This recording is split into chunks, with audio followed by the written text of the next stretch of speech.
I was told that there were about 5,000 people who participated in the last Wyoming caucus. It looks like all of them are here tonight. Thank you.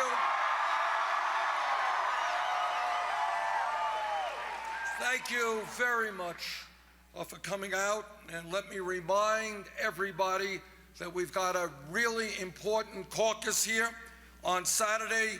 Doors open at 9 a.m. Let's be there. Let's win in Wyoming.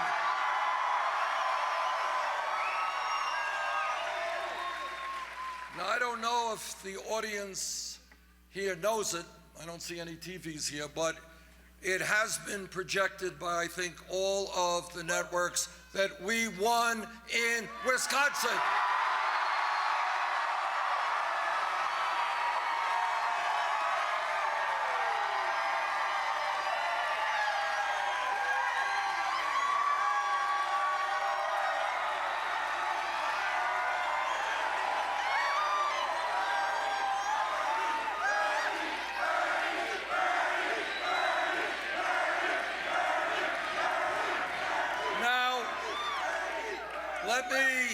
Let me say a word.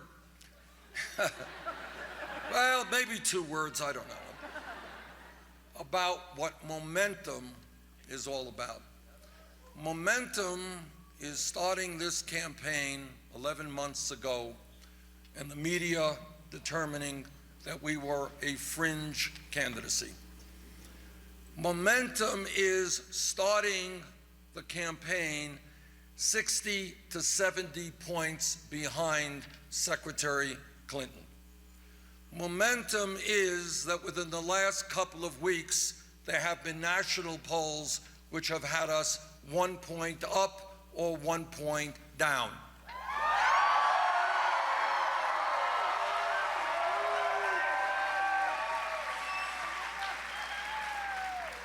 Momentum is that when you look at national polls or you look at statewide polls, we are defeating Donald Trump by very significant numbers.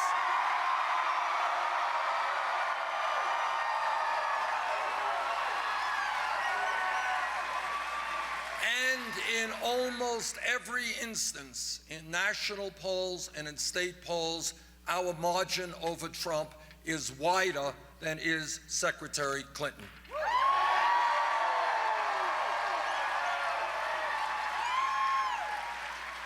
With the victory in Wisconsin tonight, and let me take this opportunity to thank the people of Wisconsin for their strong support.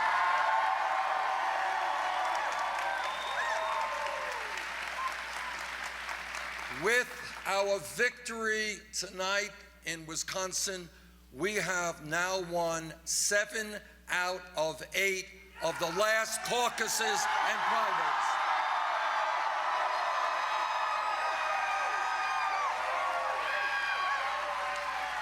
And we have won almost all of them with overwhelming landslide numbers.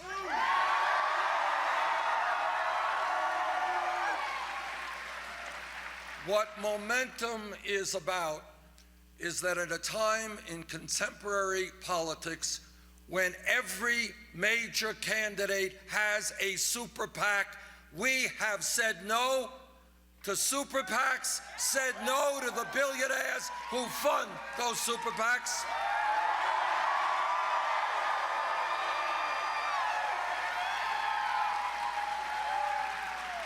And what we have done is, in an unprecedented manner in American history, we have up to this point in the campaign received over 6 million individual campaign contributions.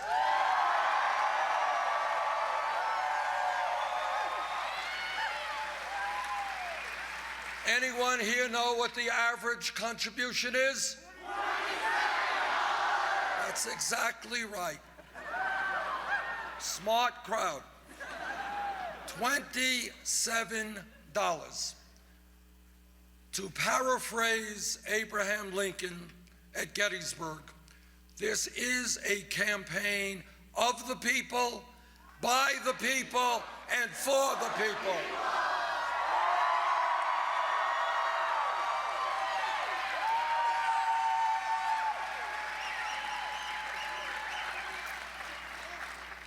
We have decided that we do not represent the billionaire class. We do not represent Wall Street or the drug companies or the fossil fuel industry.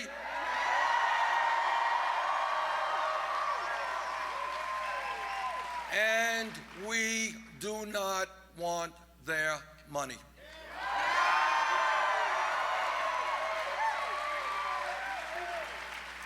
What Momentum is about is my belief that if we wake up the American people, and if working people and middle-class people and senior citizens and young people begin to stand up, fight back, and come out and vote in large numbers, there is nothing that we cannot accomplish.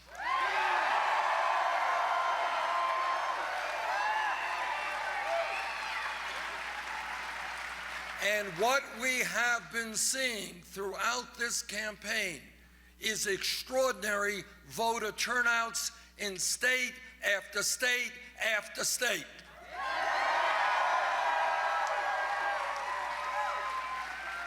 And I am particularly grateful and pleased that at a time when many of the pundits said, you know, those young people, they don't want to get involved in politics. They're not really concerned about the major issues facing our country. They're too busy with their video games or whatever.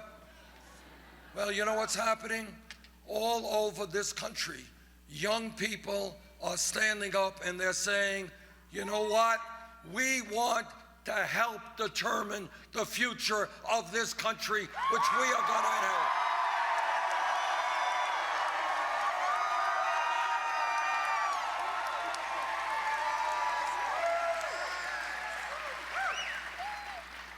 What Momentum is about is that all across this country, the American people are looking around them. And they understand that real change in our country's history, whether it is the trade union movement, whether it is the civil rights movement, whether it is the women's movement, whether it is the gay rights movement, they understand that real change never, ever takes place from the top on down. It always takes place from the bottom on up.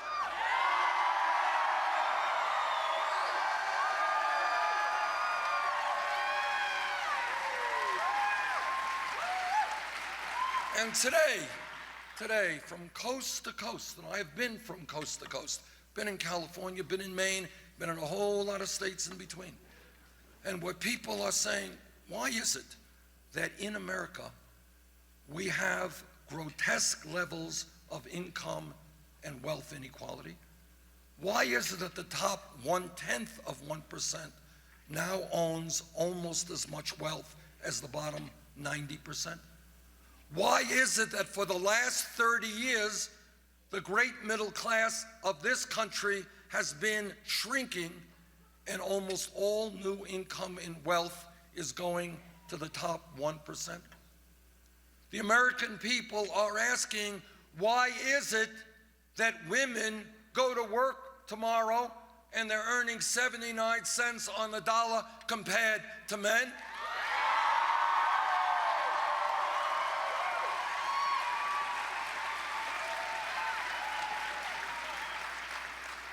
People are asking, how does it happen that the United States of America, our great nation, is the only major country on earth not to guarantee paid family and medical leave?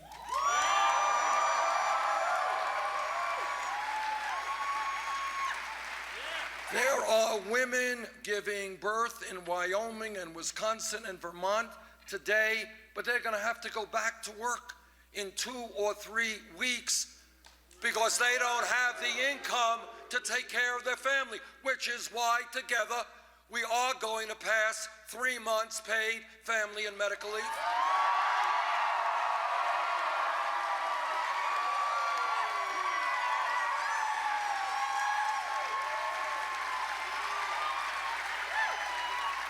And the American people from coast to coast, they're asking, yes, the Affordable Care Act has done a lot of very good things. Thank you, President Obama, for your leadership. But in terms of health care, there is much, much more that has to be done. And the American people are asking, why does it happen that every other major country on earth, United Kingdom, France, Germany, Holland, Scandinavia, Canada, every major country on earth, guarantees health care to all of their people as a right except the United States, and together we're going to change that international embarrassment.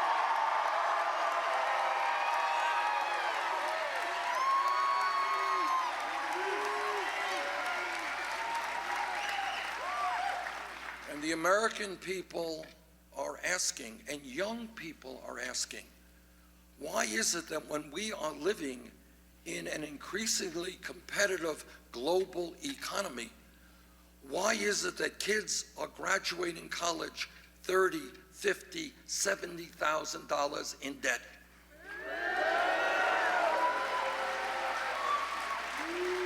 And in some cases, spending decades having to pay off that debt. We should be rewarding people who get the education they need, not punishing them.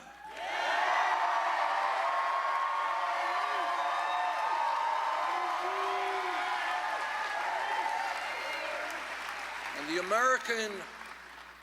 American people are asking, how does it happen when the scientists all over our country who study climate change and scientists all over the world are in virtual unanimous agreement that climate change is real, that it is caused by human activity, that it is already causing devastating problems in our country and around the world? How do we have a Republican Party that refuses to even acknowledge the reality of climate change?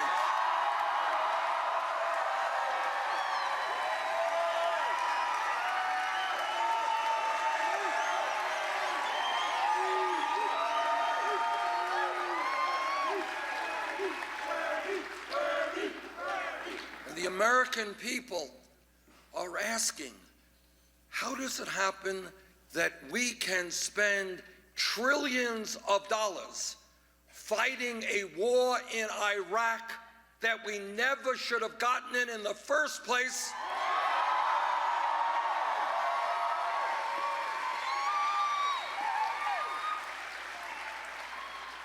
But that in Flint, Michigan, and in cities all over this country, our inner cities are crumbling. Unemployment off the charts. Healthcare system not accessible. Kids dropping out of high school. Too many being arrested and sent to jail. How come we can rebuild the infrastructure of Iraq and Afghanistan, but we cannot rebuild our own crumbling infrastructure?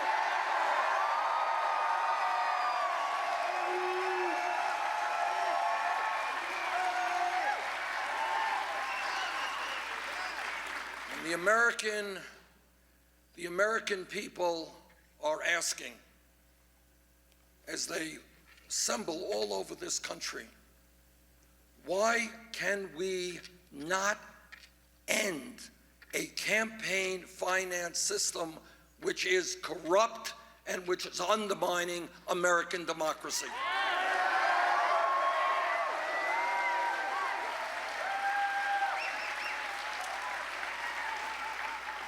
Democracy is not a complicated process. It means that you have a vote, and you have a vote, and you have a vote, and majority wins.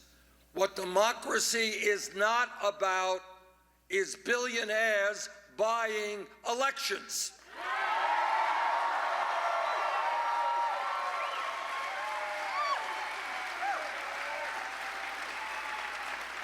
And the American people are asking another very important and profound question. And that question is, how does it happen in the wealthiest nation in the history of the world that we have more people in jail than any other country on earth?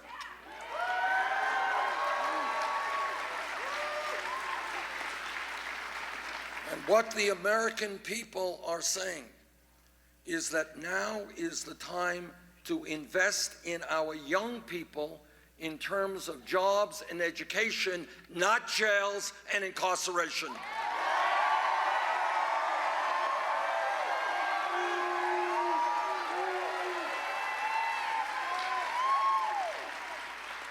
And some of you have recently heard about the discovery and the revelations about the tax dodging that is taking place in Panama, which is one of the reasons that I opposed the free trade agreement with Panama.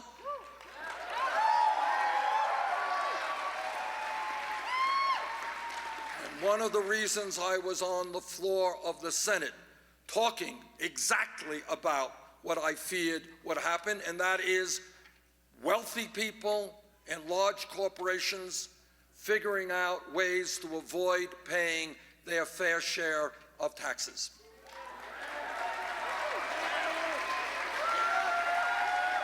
And what the American people are asking is, at a time of massive income and wealth inequality, how does it happen that you have large, profitable, multinational corporations who in a given year pay zero, not a penny, in federal income taxes? Now, change, real change, comes about, whether it is fighting racism, worker exploitation, sexism, homophobia. Real change comes about when people stand up and they look around them and they say, you know what? The status quo is not working. We can do better.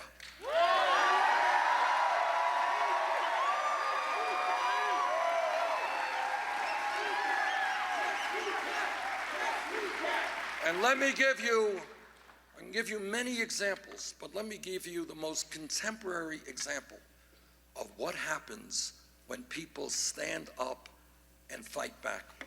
If we were here in this beautiful auditorium 5 years ago, not a long time from an historical perspective, and somebody would have jumped up and say, you know, I think a $7.25 federal minimum wage is a starvation wage, and it has got to be raised to $15 an hour. Now, somebody stood up 5 years ago and said that. The person next to them would have said, you're nuts. $15 an hour? You want to more than double the minimum wage? You're crazy. Maybe we get it up to $8, $9 an hour, but $15 an hour, you're dreaming too big. Sound familiar? You are unrealistic. It can't be done. Think smaller. But then what happened is fast food workers, people working at McDonald's, people working at Burger King, people working at Wendy's, they went out on strike.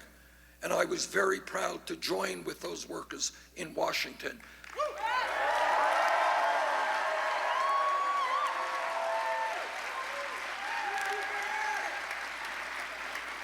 And they went out and they said, fellow Americans, we can't live on $7.25 an hour. We can't live on $8 an hour. You got to raise the minimum wage to $15 an hour. And they fought and they fought. And then suddenly a few years ago, Seattle, Washington, $15 an hour.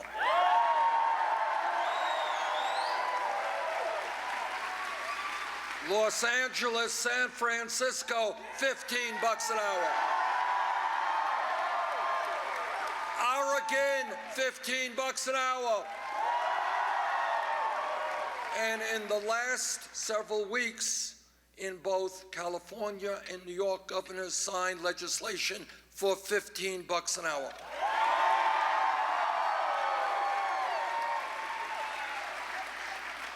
What is my point? My point is that yes, we can change the status quo when we think big and when we have a vision.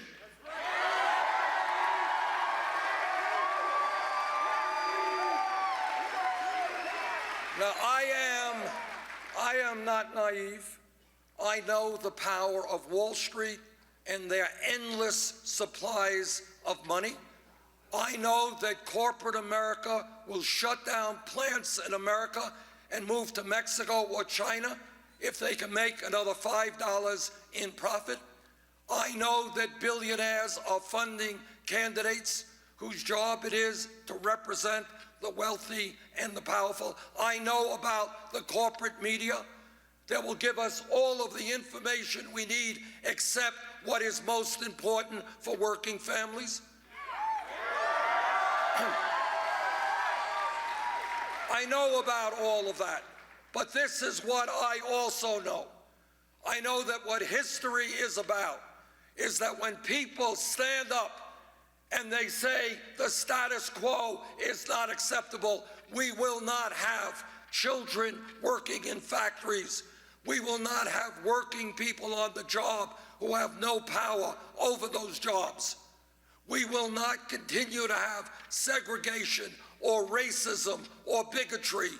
We will not have women unable to vote or go to the schools they want or do the work they want. We will pass gay marriage in 50 states in this country.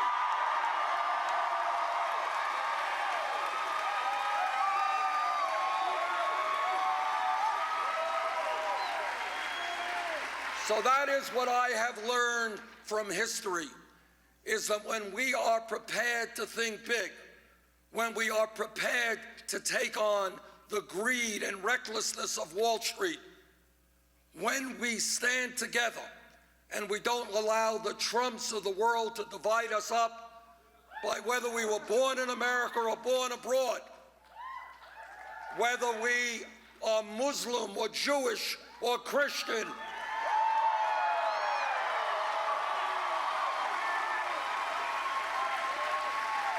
when we stand together, whether we're gay or straight, male or female,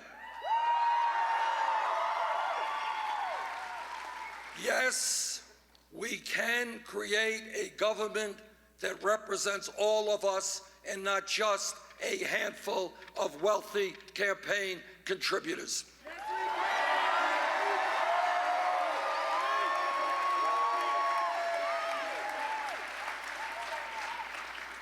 Now, this campaign has won 7 out of the last 8 caucuses and primaries.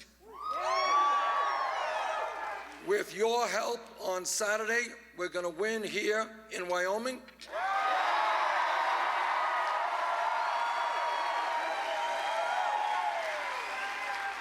And then we are headed to New York.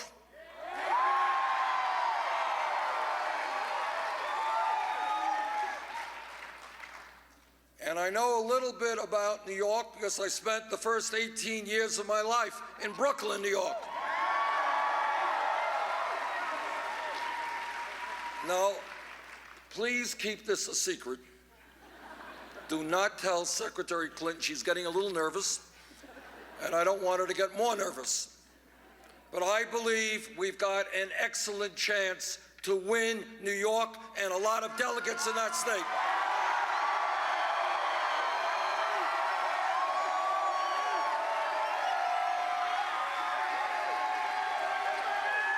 And then we are going to head after some other states on the East Coast, out to the West Coast. And we all have an excellent chance to win in Oregon and to win in California.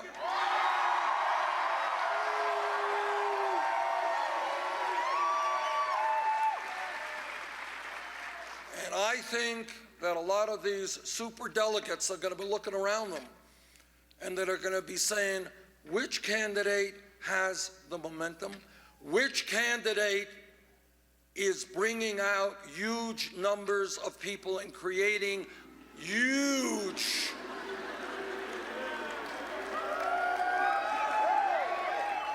which candidate can bring out large numbers of people?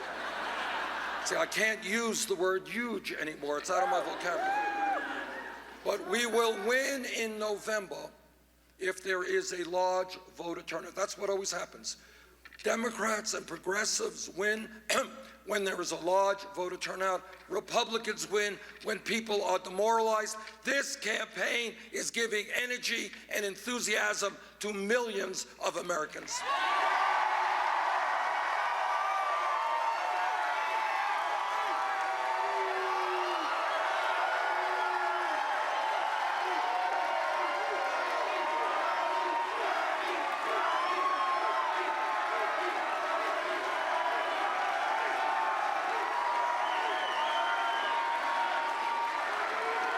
So,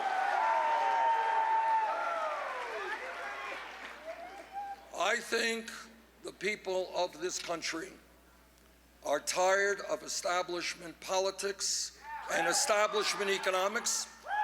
I think the people of this country are ready for a political revolution.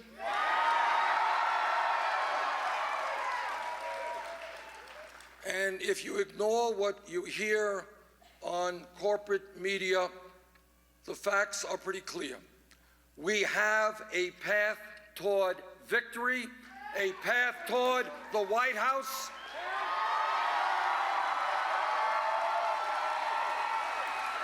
And Wyoming can give us an enormous boost forward.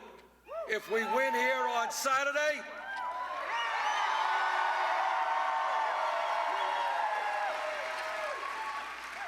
we often win, and almost always win, when the voter turnout is high. We do poorly when the voter turnout is low. Let us see on Saturday a record-breaking turnout here in the Wyoming caucus.